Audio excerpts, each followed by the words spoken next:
আমি সৌদি আরবে আসি উমরা করার জন্য। তো আমাদের উমরা আলহামদুলিল্লাহ কমপ্লিট হয়েছে।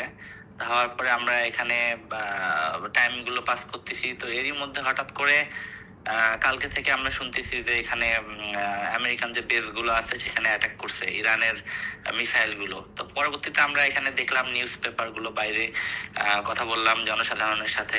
তো এখানে একটা খুব প্যানিক কাজ করতেছে, মানুষজন খুবই কনসার্ন হয়ে গেছে যে সামনে কি ঘটতে যাচ্ছে। স্পেশালি যারা কালকে ফ্লাইট ছিল তারা অনেক স্ট্রাগল করতেছে, এয়ারপোর্টে আটকায় গেছে লক্ষ লক্ষ মানুষ, জেদ্দা এয়ারপোর্টে বন্দি। তারা অ্যাকশন কি করবে, তারা হোটেল ছেড়ে দিয়ে তারা গেছে সেখানে। না, বলতে গেলে খুব সহজভাবে বলতে গেলে একটা দুর্বিষহ তারা সময় পার করতেছে এখানে। আমার ফ্লাইট হচ্ছে 3rd of March, যেটা হচ্ছে আগামী পরশুদিন ইনশাল্লাহ ভোর 5টার দিকে। তো এখন পর্যন্ত আমরা নিশ্চিত না এখন পর্যন্ত কি হবে। আজকে যেহেতু ফার্স্ট, তো আমরা কালকে ইনশাল্লাহ কথা বলবো এয়ারলাইন্সের সাথে, তারপর দেখি পরিস্থিতি কেমন যায়। যদি এপাশ থেকে ফ্লাইট অপারেট করতে প্রবলেম না হয় তাহলে ইনশাল্লাহ আমরা ফ্লাই করব। এবং সাধারণ মানুষের সাথে আপনার কোনোভাবে কথাবার্তা বলার সুযোগ হয়েছিল কিনা, সেইখানে প্রবাসী বাংলাদেশি যারা আছেন তাদের মধ্যে কি ধরনের প্রবণতা আপনি দেখতে পেয়েছেন?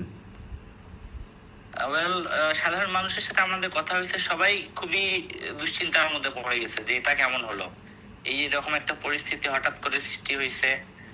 আর আপনি জানেন সৌদি আরব, এখানে বিভিন্ন দেশ থেকে লোকজন আসে উমরা করতে, হজ করতে।